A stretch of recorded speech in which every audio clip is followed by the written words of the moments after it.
L'ensemble sculptural de Târgu Jiu en Roumanie constitue le seul projet réalisé des nombreux que Brancusi a imaginé. S'il a légué à la France l'atelier de l'impasse Ronsin de Paris avec tout son contenu, il a laissé à son pays natal, la Roumanie, la synthèse de sa création, sous la forme d'un ensemble monumental en hommage aux héros tombés sur la vallée de Jiu pendant la Première Guerre mondiale. Dans la conception de cet ensemble sculptural, composé de 3 sculptures monumentales, l'artiste a mis à l'œuvre ses intuitions d'architecte et d'urbaniste. L'axe sur lequel la colonne sans fin, la porte du baiser et la table du silence sont installés, traverse la ville et conduit le visiteur vers le cours d'eau, la rivière de Jiu, devant laquelle la table du silence invite à la méditation, au recueillement.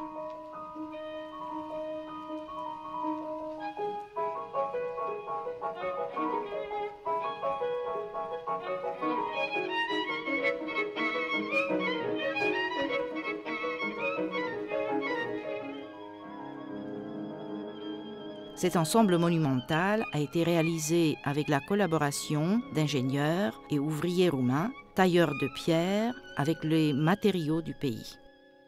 En 1937, Brancusi vit le bonheur d'entraîner dans cette aventure créatrice ses compatriotes, personnalités politiques et culturelles, et aussi des paysans qui y travaillent avec enthousiasme. L'artiste a filmé ces moments et surtout l'inauguration de la colonne sans fin en octobre 1937, qui se transforme dans une véritable fête populaire. Lorsque la présidente de la Ligue nationale des femmes roumaines de Gorj, Madame Aretie Tătărescu, épouse du ministre des Affaires étrangères de Roumanie, lui transmet par l'intermédiaire de Milița Petrașcu, une ancienne apprentie du sculpteur, son désir d'ériger un monument à la mémoire des soldats roumains tombés près de la rivière Jiu pendant la Première Guerre mondiale, Brancusi accepte avec joie. L'artiste, comme à l'accoutumée, pose ses conditions. Il exige une totale liberté de conception et la possibilité de choisir ses matériaux et ses collaborateurs. Il conçoit son projet autour de l'idée d'une colonne sans fin aux dimensions si monumentales qu'elle nécessite pour l'artiste d'envisager de travailler un autre matériau, le métal.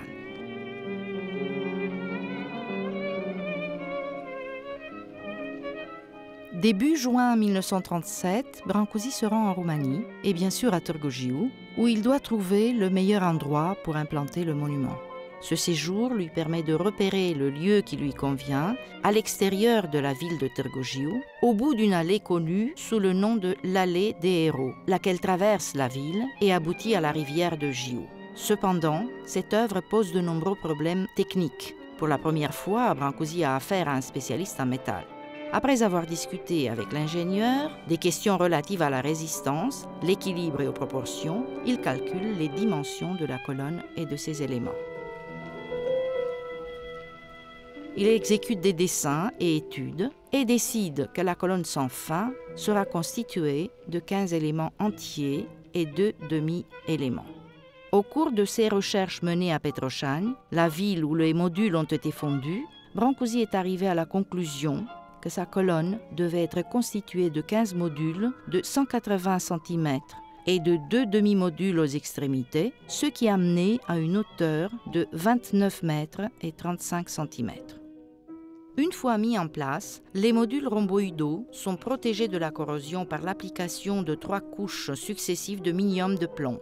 Conformément aux souhaits de l'artiste, l'entreprise procédera quelques mois plus tard à une métallisation jaune. La base invisible de la colonne est un support formant une croix faite de barres d'acier et prolongée par un axe métallique de section carrée de 42 cm de côté. Fixée dans le ciment, elle assure la résistance de la colonne. L'artiste vit intensément ces moments de montage de la colonne sans fin qu'il filme, gardant ainsi la trace de ce work in progress. Les fragments de film conservés à son atelier restituent ces moments uniques, non seulement de l'installation d'une œuvre, mais aussi de retrouvailles heureuses et chaleureuses entre Brancusi et ceux qui participent au chantier. L'enthousiasme de ses compatriotes le pousse à prolonger son projet et à le penser comme un ensemble d'œuvres monumentales, le plus à même d'exprimer ce qu'implique un véritable hommage aux héros. Recueillement, admiration, reconnaissance et projection dans la mémoire des générations futures. Il décide donc de faire évoluer son premier projet qui ne comportait que la colonne sans fin en lui ajoutant 2 autres éléments, la porte du baiser et la table du silence. La présidente de la Ligue, Mme Areti Tatarescu, approuve sans réticence la proposition du sculpteur et s'engage à mettre à sa disposition le matériau qu'il a choisi, une pierre extraite de Bampotok, en Transylvanie. Le monument commandé devient un ensemble dont l'expression plastique se situe au confluent de la sculpture, de l'architecture et de l'urbanisme. Dans une lettre adressée à Mme Tatarescu, la commanditaire de l'ensemble, Brancusi écrivait « Placé à une petite distance de l'intérieur du jardin, avec la possibilité de tourner autour, avec un banc en pierre à droite et un autre à gauche sur les parties latérales, elle n'est pas d'une grande utilité ni pour la clôture du jardin, ni pour être vue comme un objet à part. » La porte du baiser de Târgu Jiu, en Roumanie, est la seule œuvre de Brancusi dont les surfaces sont décorées de l'image du baiser. Elle est composée de 3 grands monolithes, chaque colonne est faite d'au moins 2 blocs et le linteau est constitué de dalles de pierre recouvrant une structure de soutien.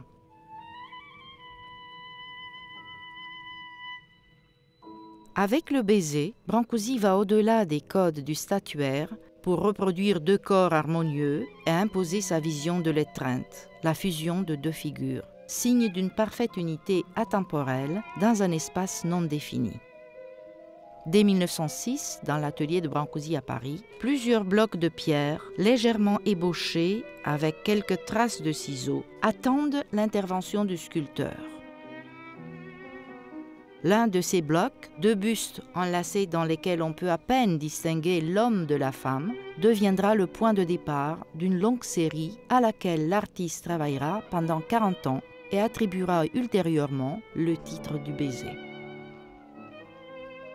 Lors d'une conversation avec l'écrivain Henri-Pierre Rocher, l'un de ses proches, il lui fait part de l'importance qu'a pour lui cette série qui est, dit-il, comme son chemin de Damas.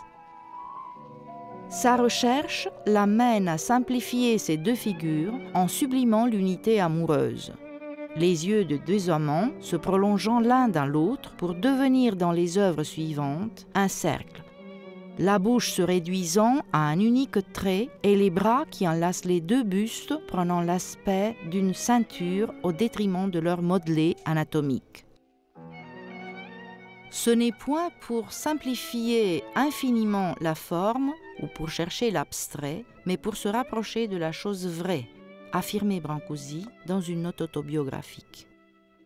Brancusi utilisera ce symbole de l'amour qui va au-delà de la figure humaine comme chapiteau pour des colonnes qu'il prévoyait d'intégrer à des projets d'architecture.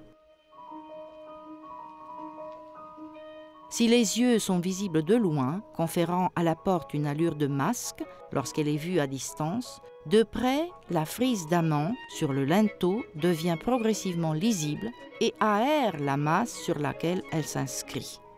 La répétition par 8 fois des yeux et les 40 couples enlacés ne sont pas lus comme une simple redondance ou une pénurie d'invention. La répétition rend la porte intelligible au premier regard et au même moment livre son message avec une insistance incantatoire. La porte du baiser marque une étape vers la table du silence, conçue comme un lieu de méditation et de recueillement. 2 blocs de pierre superposés, respectivement de 215 et 175 cm de diamètre et de 45 cm d'épaisseur, rappellent la table de son atelier à Paris.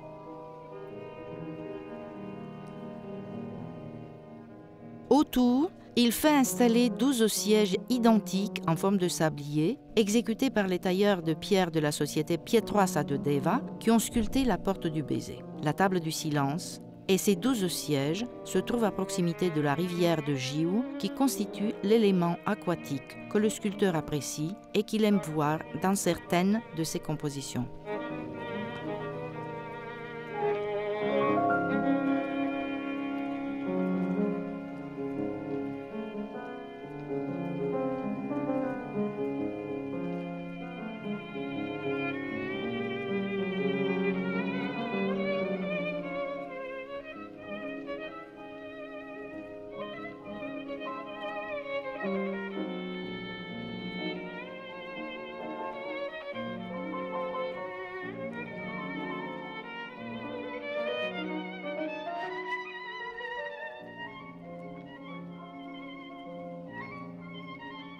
Les interprétations philosophiques concernant cet ensemble ont été multiples et diverses. Chacun de ces éléments a été comparé à des œuvres d'autres époques ou provenant d'autres pays. Ce monument, plutôt que le résultat d'une influence ou une allusion à une philosophie orientale ou à une conception ésotérique, correspond à la démarche de Brancusi dans la mesure où il aspire à trouver un équilibre parfait entre des formes simples.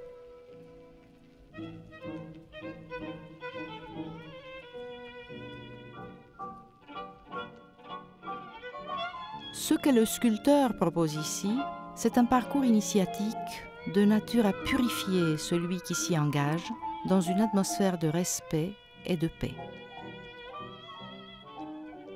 La colonne a marqué les esprits et elle compte certainement parmi les sculptures emblématiques de Brancusi, comme le souligne l'artiste français Daniel Buren. La colonne sans fin, une œuvre extraordinaire qui, d'un seul coup, annihile le socle et monte vers le ciel sans aucune composition. Pas de trompe-l'œil, pas de perspective, sauf celle naturelle d'un objet qui s'éloigne de notre œil. Une forme simple qui se répète et se multiplie en s'empilant l'une sur l'autre, de telle sorte qu'il est clair que celle qui se trouve à portée de main, juste sous l'œil, pourrait-on dire, nous donne l'exacte mesure de celle qui se trouve la plus éloignée possible de notre vision. Pureté des formes projetées dans l'espace à partir d'un équilibre qui semble les maintenir en lévitation, c'est la colonne sans fin. L'érudit roumain Mircea Eliade, évoquant la colonne sans fin, pense à un axe qui soutient le ciel et assure à la fois la communication entre terre et ciel. Auprès d'un axis mundi, censé se trouver au centre du monde, l'homme peut communiquer avec les puissances célestes. L'image s'intégrait dans le symbolisme de l'ascension, du vol, de la transcendance.